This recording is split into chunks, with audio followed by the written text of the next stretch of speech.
Good morning everyone! Ito po ang inyong lingkod, si Pastor Roel Camia po mula po dito sa Winnipeg, Manitoba, Canada para po sa ating pag-aaral ng Salita ng Diyos ngayon pong umaga. Welcome po sa Tinig ng Pag-asa. Maligayang araw po ng Biyernes sa inyo pong lahat. Dalangin muli ng aking puso. Nadatnan po kayo ng pamamahayag na ito na kayo po ay nasa mabuting kalagayan. Kung ako naman po ang inyong tatanungin sa awa at biyaya ng Panginoon, nasa maayos naman po kaming kalagayan. Sa umaga pong ito ang ating pag-aaralan ay atin pong pinamagatan na Man's Chief End. That is the title of our discussion for today. At ito po'y hango sa Westminster Shorter Catechism. Ito po ay mahalagang dokumento ng pananampalataya. Ito pong Westminster Shorter Catechism ay ang kalipunan ng mga tanong at sagot na may kinalaman sa ating pananampalatayang reform.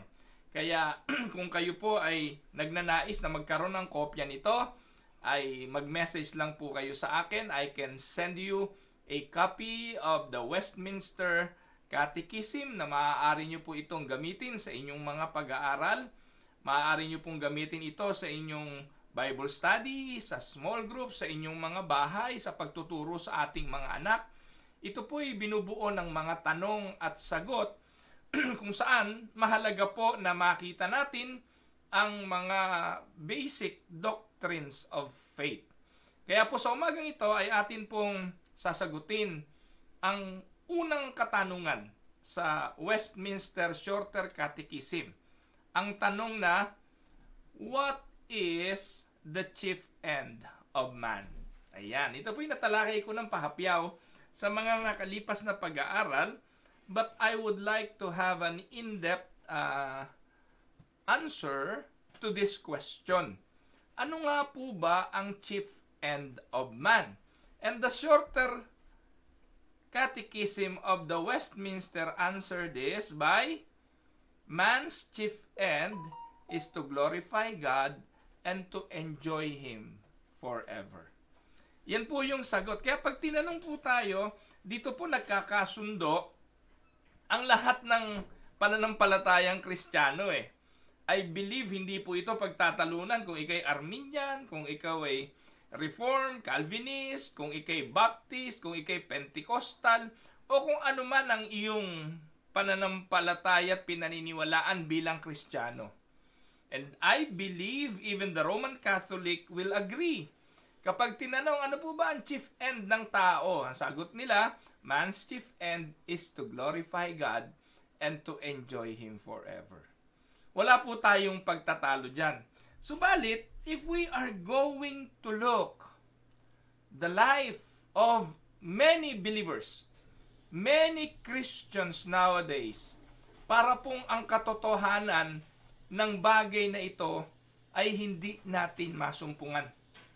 In many other ways today, the church, while affirming the truth taught in the catechism, is departing from the practice of this reality.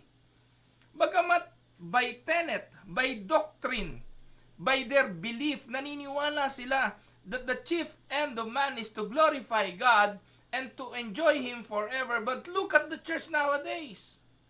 Nowadays, churches are not looking for the glory of God. They are not enjoying God. They are enjoying themselves. They are enjoying their company. They are enjoying their fellowship. They are enjoying the church, but they are not enjoying God. And in essence, they are not glorifying God. They are glorifying themselves. Hindi po ba? This is a day in which Christians perhaps more than ever before, rather than merely uttering the right words about man's chief end, need to understand that those words mean and live them out in everyday actions of their lives. If you are going to listen to the discussion about the problems of believers, if you are going to look at the problems arising from the congregations of the churches, you will see that it always centered on man's desire centered on man's feelings and emotions, centered on man's desire to glorify himself and not to glorify God. Alam niyo po, kung matututunan lang lahat ng Kristiyano na ang laging bigyan ng pagpapahalaga ay ang kaluwalhatian ng Diyos at i-enjoy natin siya, palagi ko po, walang masyadong magiging problema ang simbahan. Hindi natin igigiit yung mga bagay na gusto natin kung ito'y labag sa kagustuhan ng Diyos, dahil ang goal natin ay mabigyan siya ng glory at hindi ang mabigyan ng glory ang ating mga sarili. Iiwas natin ang ating mga sarili sa pagiging self-centered at ang ating bibigyan ng emphasis lagi ang pagiging sentro ng Diyos sa ating mga buhay. Amen? Sabi nga po nakakalungkot na even if you go to the bookstore nowadays, look at the average book appearing on the shelf of the Christian bookstores. Ano po ang ating mapapansin kapag ito'y ating tiningnan? Na po, you will discover that the focus far from glorifying God instead probably contains all sorts of statement about man's end that flatly contradict the affirmation of the shorter catechism. They don't always begin with the statement, man's chief end is to glorify God. Nevertheless, these statements affirm or assert that man's purpose in life is to glorify God and not to find happiness or to feel good about himself or to obtain security and significance. Clearly, there is something quite different about many people's answers to the question, what is the chief end of man? Amen po ba? Now, what is the problem?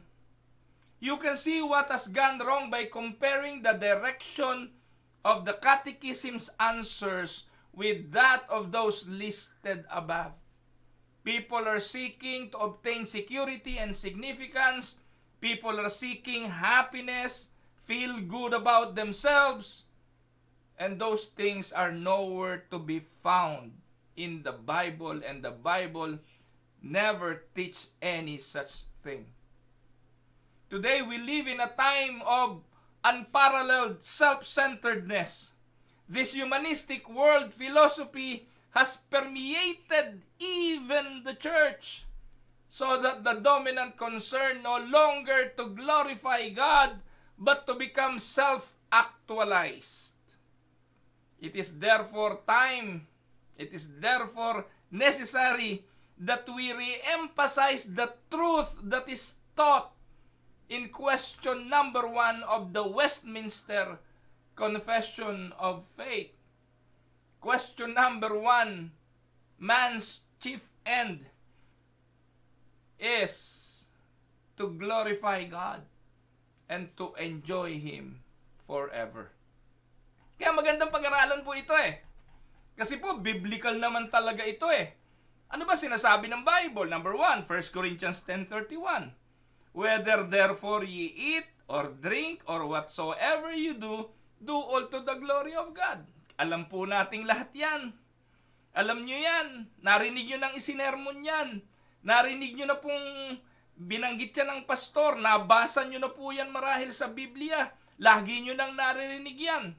Pero hindi nyo po ba alam na yan pong talatang yan ang chief end of man? Yan po ang ating pinakatungkulin.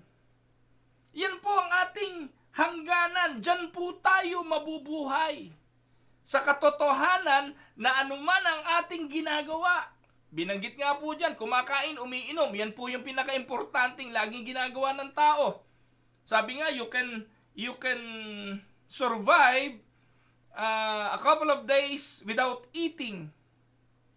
And you can survive a couple of days also without drinking. But you cannot survive your life without eating and drinking the whole life. Or else, bilang na ang mga araw mo. Kaya kung gaano kahalaga yung eating and drinking, ganun kahalaga na sa paghahanap mo ng mga bagay na kakainin at iinumin, dapat ginagawa mo ito sa kaluwalhatian ng Diyos. Amen po ba mga kapatid? So man's chief end is to glorify God. Ano man ang iyong ginagawa, kumakain, umiinom, dapat bigyan natin siya ng kaluwalhatian. Ano po sabi ng talata? Romans 11:36. Dapat natin siyang i-enjoy. For of Him, and through Him, and to Him, where are all things. So to whom be glory forever.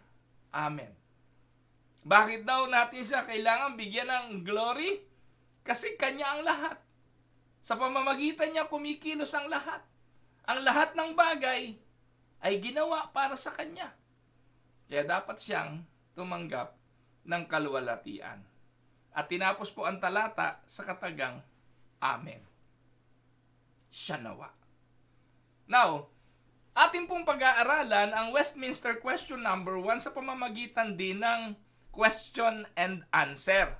Katulad po ng ginawa ng Westminster Shorter Catechism, ganun po natin aatakihin ang question number 1. We will answer this, or we will study this, by also giving some questions and answer para lubusan nating maintindihan ang chief end of man. Una, ano po ang unang tanong? Unang tanong, what is meant by the chief end of man? Anong ibig sabihin ng chief end of man? Siguro yan ang tinatanong ninyo ngayon.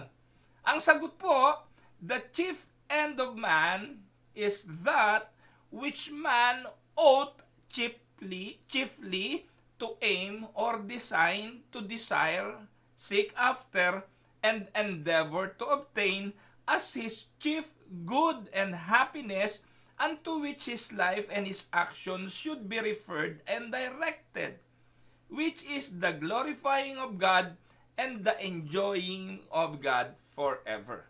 Hindi ko po alam kung meron pang mas mababaw na paliwanag tungkol dyan.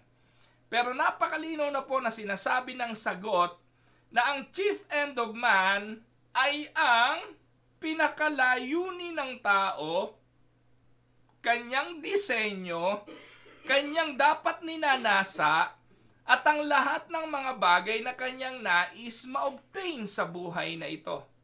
Ito dapat ang kanyang chief end. Ito dapat ang kanyang pangunahing layunin. Ang naisin niya tungkol sa kanyang kaligayahan, lahat ng aksyon sa kanyang buhay, kung saan dapat siya ay nakadirekta, at ito'y walang iba kundi ang hanapin ang kaluwalhatian ng Diyos at i-enjoy ang Diyos habang buhay. Nagkakaintindihan po tayo?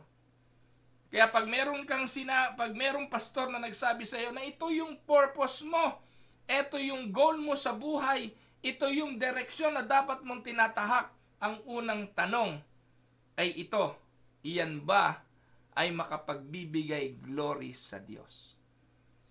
Kung ang bagay na ito hindi makapagbibigay glory sa Diyos, that is not your chief end. That is not your design. That is not supposed to be your aim. That is not supposed to be your desire. And that is not supposed to be the endeavor that you need to obtain. Amen po ba? Kaya napakaganda po mga kapatid na pag-aralan ito, kasi kung anuman ang mga binabalak nyo sa buhay ngayon, anuman ang pinaplano ninyo, kahapon po mga kapatid, ay nagkaroon po ako ng isang premarital counseling. At doon po sa counseling na ginawa ko, ay nagkukwentuhan po kami, at akin pong diniscuss the purpose of marriage. The purpose why men and women, or man and a woman, need to leave the father, or rather the man need to leave his father and his mother to cleave to his wife in order for them to become one. That is the purpose of marriage. That is what the scripture is telling us all about marriage. But if you are going to consider marriage, marriage is part of human life, and the aim, the design, the desire of having a marital relationship is first and foremost to glorify God. Amen? Pagtatrabaho, masama bang magtrabaho? Hindi. Inuutusan ng Diyos ang bawat isa sa ating magtrabaho. But what is the purpose of working? To glorify God. To study, is it bad to study and learn? No. Is it bad to have an enjoyment in life? No. But in everything that we do, the first question should be, will this glorify God? Will this glorify God? Kaya po ang sabi rito, the chief end of man is that which man ought chiefly to aim. Chiefly to aim and desire. To seek after. To endeavor to obtain. Amen? Kaya, ito po ang ibig sabihin yan. Kaya pag tinanong kayo, ano ba ibig sabihin ng chief end of man? Yan po ang tunay na disenyo kung bakit ka naging tao. At ito ay ang bigyan mo ng glory ang Diyos at i-enjoy mo siya. Walang iba. Kung ikaw man ay nakadisenyo para maging scientist, maging inhinyero, maging isang abogado, or maging isang pastor, tandaan mo, yang disenyo na yan na sinasabi ng mundo na direksyon na dapat mong tinatahak, ang direksyon yan ay patungo lang sa isa. At ito ay ang bigyan ng kaluwalhatian ng Diyos. Amen? That is your chief end. Kaya, minsan disappointed tayo sa mga karir natin eh. Disappointed tayo sa mga nangyayari sa buhay natin. Disappointed tayo sa ating marital relationship. Disappointed tayo sa maraming mga bagay. Bakit? Kasi goal lang natin ito eh. Aim lang natin ito eh. Design lang natin ito eh.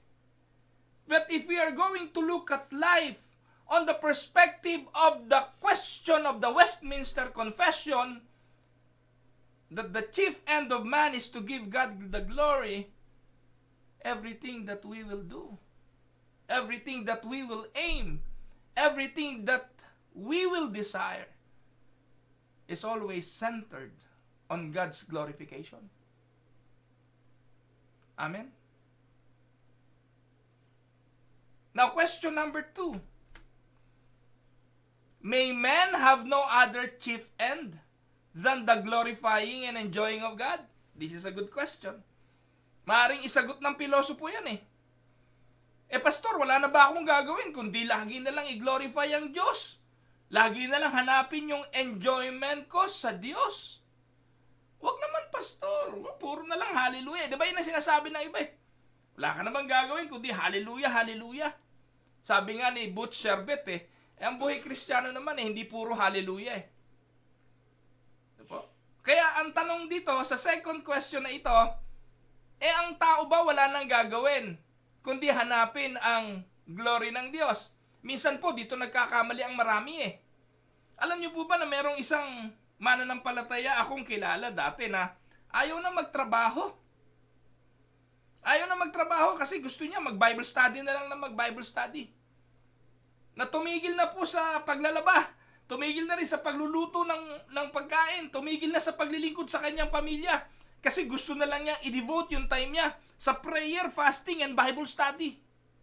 Kasi ito daw ang magbibigay ng glory. At dito niya raw na-enjoy ang Diyos.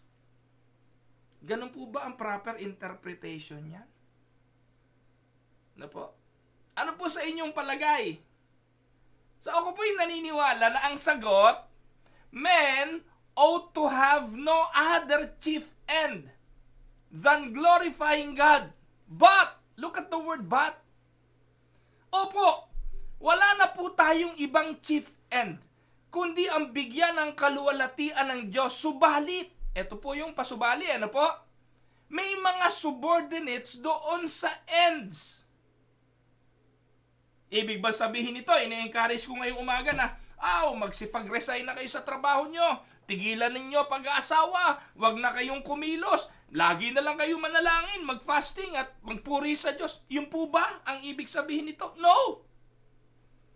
Though we are encouraged and we are being taught right now that the chief end of man is to give God the glory, but they may have subordinate ends. Like what, for instance? 1. Pakinggan niyo po. Men ought to be diligent in their particular callings. Ang bawat isa sa atin dapat hanapin kung ano yung pagkatawag sa atin ng Diyos ayon sa pagkalalaki at pagkatao natin. For instance, ikay lalaki. Ikaw ba'y mag-aasawa o hindi? May layunin ng Diyos sa'yo dyan. Yes, mayroong mga binigyan ng pagkakataong mag-asawa, pero binigyan din ng kaloob na huwag mag-asawa. Sa pagkakaroon ng anak, sa paghahanap buhay, sa pag-aaral, sa lahat ng mga desisyon. Hindi po tayo pinipigilan doon. And we ought to be diligent in those particular callings. Pwede kang tawagin bilang ama, pwede kang tawagin bilang tito, pwede kang tawagin kung ano pa man na pwede kang maging ayon sa disenyo sa iyo ng Diyos. But we are called by God to give glory in whatever particular callings we may be. We are called to provide for our families. Amen? That is basic. Ang sabi ng Biblia, huwag pakainin ng tamad. At tayo bilang mga lalaki, ina-encourage na mag-provide. Ang hindi nagpo-provide sa kanyang pamilya ay mas masahol pa saan sa mga hindi mananampalataya at mas masahol pa saan sa mga pagano at mga hintil. Yun ang sabi ng Biblia. So we are being encouraged to work. Ano sabi ng 1 Thessalonians chapter 4? Do your own business and work with your own hands, that ye may have lack of nothing. So pinagtatrabaho po tayo. Hindi po ibig sabihin na kapag hinanap natin yung glory ng Diyos, ay magmumukmo ka na lang sa silid, papasok ka sa isang kuweba at ikay magiging monghe o magiging monk, papasok ka doon sa seminaryo at hindi ka nalalabas, magsisilbi ka na lang doon sa pananalangin. No! That is not what it means to give God the glory. You will continue to live your life. You will work. You will be diligent in seeking your particular callings.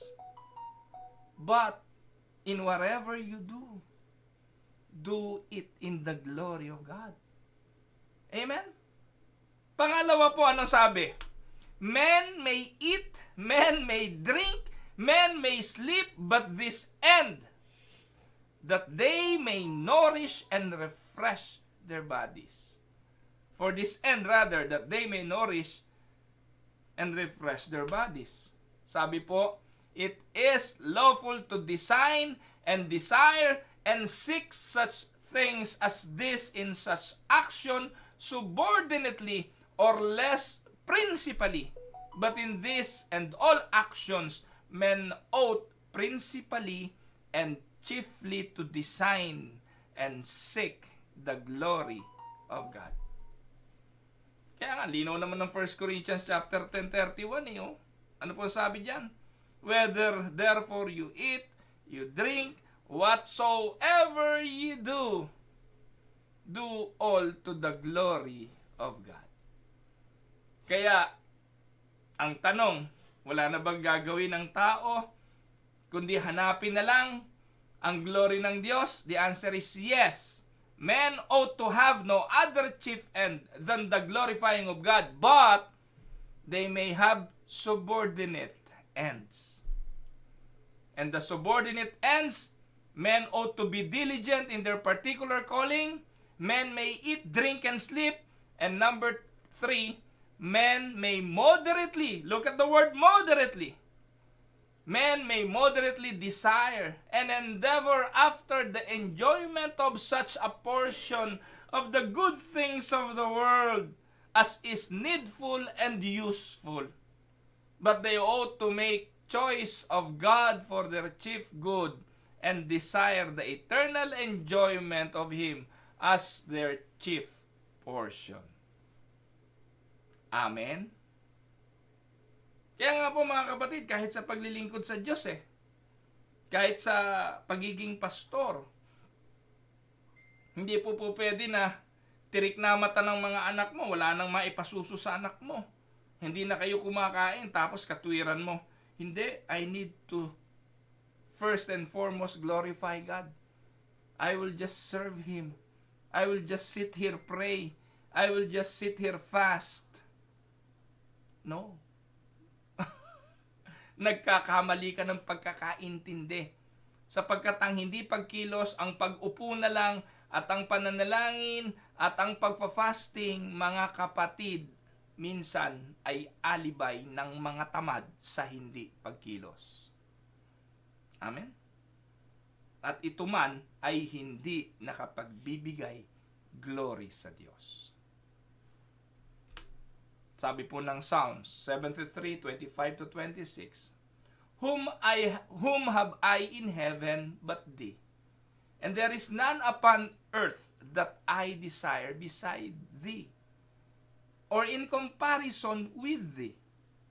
Sabi ng Bible, My flesh and my heart faileth, but God is the strength of my heart and my portion forever.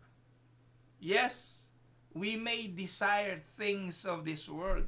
We may desire portion and enjoyment of this world. But, take note of this, it is not in comparison with God. It is not supposed to be in comparison with the desire to give glory to God. Amen? Kaya magandang sukatan ito eh.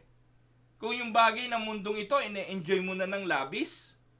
Kung yung overtime, ine-enjoy mo na ng labis, ipinagpapalit mo na doon sa pagsimba, pagdalo ng mga pag-aaral ng salita ng Diyos, malaking katanungan na yon kung yung bang ginagawa mo nakapagbibigay pa ng glory sa Diyos or hindi na. Amen? No? Kaya maganda pong pag-aralan ito eh. Kasi it will strike us to the heart. No? Tayo naman ang makasasagot nito, walang iba eh. Talaga bang ito ang ating chief end? Sa lahat ba ng ating ginagawa ang layunin ay makapagbigay ng glory sa Diyos? Now, let us answer the next question. What is it to glorify God? What is it to glorify God? Ang tanong, madadagdagan ba natin ng glory ang Diyos? Meron pa bang kulang sa Diyos para tayo ang magpuno sa pagbibigay ng glory sa Kanya? Natanong niyo na po ba sa sarili niyo yun? Ngayon, anong ibig sabihin nito? Ang Diyos ba talagang kulang na kulang sa atensyon at nangangailangan siya lagi ng atensyon natin? Ganun ba ang ating pagkaintindi? Ang Diyos ba'y kulang talaga ng glory, kaya kailangan natin siyang bigyan ng glory? Is He hunger for the glory that will be given to Him by His people? Ganun ba yun? Now, let us look at it in two perspective. The first answer is the negatively. So, to glorify God, take note of this. To glorify God is not to give any additional glory to God. Because the reality is, wala naman tayong pwedeng idagdag sa Diyos para lalo siyang mag-glorify. Ang tanong, anong meron ka na wala ang Diyos? In reality, sabi nga ng Diyos, sige, wag niyo akong purihin, yung mga bato magpupuri sa akin. Hindi ka kailangan In essence, hindi ka kailangan ng Diyos kung ayaw mo. If you don't want, so be it. Ganun naman yan di po ba? It is not to make God more glorious than He is.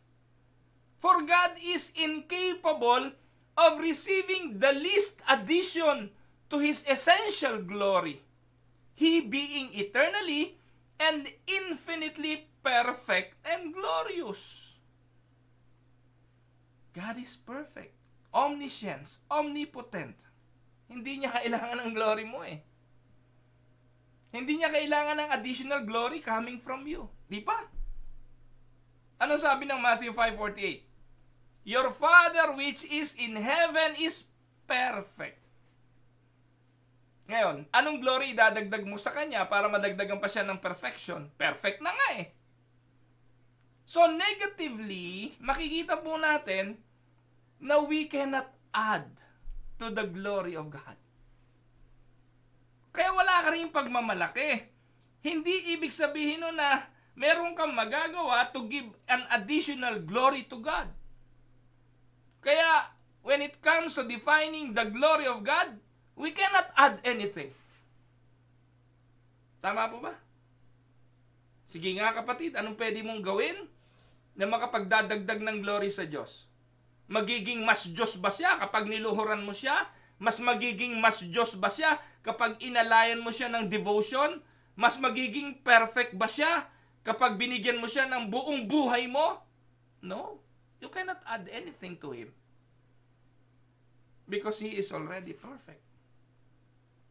Sabi nga po ng Psalms 16:2. Sabi diyan ng salmista, Thou art my Lord, my goodness extendeth not unto Thee. Yung kabutihan daw ng salmista, hindi man lang maidadagdag doon sa kanyang kabutihan. In comparison nga yun eh. Nakuha niyo po. That is what the glory of God means negatively. We cannot add. But let us look at it affirmatively. Ayan. Affirmatively, to glorify God is to manifest God's glory. Ano ibig sabihin nito? Not only passively as all creatures do, which have neither religion nor reason, but so actively men glorify God when the design of their life and action is the glory and honor of God. We glorify God, hindi po passive, but active. Ibig sabihin, yung disenyo ng ating mga buhay, lahat ng ating ginagawa ay nagbibigay ng kaluwalhatian sa ating Diyos. That is the affirmative answer to what is to glorify God. Amen? Because in essence, hindi naman nangangailangan ng Diyos niyan. Pero basically, tayo po sa ating mga buhay, dito tayo dapat nakadisenyo. Ito ang ating chief end. Kapag ginagawa natin ito sa ating mga buhay, namumuhay tayo ng normal kasi ito ang reason kung bakit tayo ginawa. To give God the glory that He deserves. Kumbaga, automatic yun. Dapat ganun tayo nakadisenyo. Amen? So, ito po yung binabanggit sa 1 Peter 2:9. Di ko na po nailagay sa PowerPoint that you should show forth the praises of Him who had called you. 1 Peter 2:9. Now, the next question is, how? How can we give God the glory? 1, when inwardly they have the highest estimation of Him, the greatest confidence in Him, and the strongest affections to Him. This is glorifying God in spirit. Amen? When inwardly, sa ating mga puso, mataas ang ating estimate sa Kanya. Hindi siya yung Diyos na genie na kailangan lang natin kapag meron tayong kailangan. Na ang ating confidence ay buong buo, na wala tayong takot, wala tayong pangamba, na tayo iiwanan niya, na tayo pababayaan niya. Na ang ating malalim at matinding pag-ibig ay nasa Kanya dahil alam nating iniibig niya rin tayo ng lubos. That is glorifying God. Amen? Kaya kung tatanungin ko kayo na, are you glorifying God? Kayo lang ang makasasagot niya. Pangalawa, sabi po ng verse, 1 Corinthians 6:10, glorify God in your spirit which is God's. Second, we can glorify God when outwardly we acknowledge God according to the revelations He hath made of Himself. When with our lips we show forth God's praises. So inwardly, Mataas yung ating paggalang, yung confidence, at yung ating pagmamahal sa Kanya. Outwardly, yung ating mga labi, sa lahat ng pagkakataon, ibinibigay natin ang papuri sa Kanya. Sabi ng talata, Psalms 50 verse 23, He that offereth praise glorifieth me. Amen? At pangatlo, when they sincerely endeavor in their actions the exalting of God's name, the promotion of the interest of His kingdom in the world, and to yield that worship and obedience to Him which He hath prescribed in His word.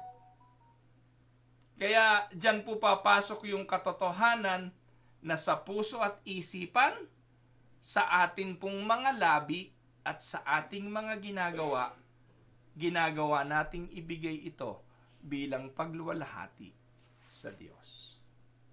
Sa tatlong aspeto na yan ng buhay, diyan natin ipinapakita ang kaluwalhatian ng Diyos. Sabi ng Psalms 24 verse 3, Magnify the Lord with me, and let us exalt His name together. Revelations 14:7, Fear God and give glory to Him and worship Him that made heaven and earth and the sea and the fountains of water. Amen? Now, puntahan po natin yung next question, question number 4. What is it to enjoy God? Ano naman yan? What is it to enjoy God? Ang sabi po, to enjoy God is to accept or rest in God as the chief good, with self-satisfaction and delight. Ang ibig daw po mga kapatid sabihin ng enjoying God, you are accepting and resting in God as the chief good. You are self-satisfied and delighting in Him. Ito yung tipo na ano man ang mangyari sa buhay, ano man ang maganap, ano mang sirkumstansya, payapa ka sa Diyos. That is enjoyment of God. Ito po yung nangyari kay Job, hindi po ba? Ano ang akusasyon ni Satanas sa kanya? Ano sabi ni Satanas sa Diyos? Kaya lang naman naglilingkod sa iyo yan Kasi pinagpapala mo Kaya lang naman naglilingkod sa iyo yan Kaya nag-e-enjoy sa iyo yan. Kasi everything is good. Pero ano pong sabi ng Diyos? Sige. Dahil alam ng Diyos, kilala ng Diyos si Job. Alam ng Diyos ang innermost being ni Job. Alam ng Diyos ang kapasidad ni Job. Kilala ng Diyos si Job. The intention of Job is to glorify God and to enjoy Him forever. Ang sabi ng Diyos, bring it on. Bring it on, Satan. At ano po nangyari? Napahiya si Satanas, hindi nga niya alam yung gagawin ni Job Hindi nga alam ni Satanas yung mga hakbang ni Job. Hindi po siya omnipotent. Tandaan po niya si Satanas, hindi niya alam ang mga gagawin natin. Hindi niya nababasa ang ating mga isipan. Hindi niya alam kung anong mga hakbangin ng bawat isa sa atin. Pero ang Diyos, kilala tayo mula tuktok hanggang ilalim ng ating mga paa. Alam ng Diyos kung nagbubulaan tayo. Alam ng Diyos kung nagsisinungaling tayo. Alam ng Diyos kung totoo tayo sa ating mga ginagawa. Hindi tayo makalilingid sa Kanya. Wala tayong maililingid sa Kanya. That is how sovereign our God is. And what is it to enjoy God? To enjoy is to rest, to accept God as the chief good. Amen? Ano po ang sabi ng Psalms 116? Ito ang challenge sa atin. Return unto thy rest, O my soul. Bumalik ka doon sa lubusang kapahingahan sa Diyos. Doon mo lang siya mai-enjoy. Now, good morning mga kapatid. Are you enjoying God right now? Sa nakalipas na pangyayari ng buhay mo, nakaranas ka ng kalungkutan sa pagpanaw ng mahal sa buhay, nakaranas ka ng bankruptcy, nakaranas ka ng pagka-layoff sa trabaho, nakaranas ka ng karamdaman, this morning, are you enjoying God? In the circumstances of your life, are you enjoying God? Now, my challenge with you is to return to the rest of God. Return unto thy rest, O my soul. Amen? That is what it means to enjoy God. Yung sa kabila ng lahat ng bagay, payapa ka. Amen? Now, I will end this on number 5. Marami po ito eh. No? Kung di ako nagkakamali eh. To answer these questions eh. 8 questions din ang sagot dito. Pero itutuloy na po natin ito sa Monday and I will end this on number 5. The 5th question is, how is God enjoyed here? How is God enjoyed here? 1. God is enjoyed here when people do settle themselves upon and cleave to the Lord by faith. That is how God enjoyed. Sabi ng Joshua chapter 23 verse 8, but cleave unto the Lord your God. When they taste the Lord's goodness and delights themselves in the gracious presence and sensible manifestation of God's special love unto them, they enjoyed. That is how God enjoyed. Psalms 34 verse 8, O taste and see that the Lord is good. Romans 5:5, because the love of God is shed abroad in our hearts by the Holy Ghost. That is how we enjoy God. Amen? We believe that He will always be with us. That is what He promised. He will keep us in perfect peace. He will uphold us with His righteous right hand. He will never leave us, nor He will forsake us. He will keep us in perfect peace. Amen? Gaya ng binanggit ko, ipagpapatuloy po natin ito sa susunod na Lunes. Ito po yung unang tanong sa Westminster Shorter Catechism. And again, those of you who would like to have a copy of the Westminster Shorter Catechism, just message me and I will send you a PDF of the Westminster Shorter Catechism manual. Ito po ang inyong lingkod, si Pastor Ruel. Magandang araw po. Tayo po'y manalangin. Panginoong Diyos na makapangyarihan sa lahat, maraming pong salamat sa iyo pong pangunguna sa araw na ito. Salamat po sa pagbibigay ng malinaw na turo sa kung ano ang aming tunay na layunin. Ano po ang aming chief end. At ayon po sa mga pagtuturo ng iyong mga salita, ano man ang aming ginagawa, kumakain man o umiinom, dapat po ginagawa namin ito sa pagbibigay ng kaluwalhatian sa iyo.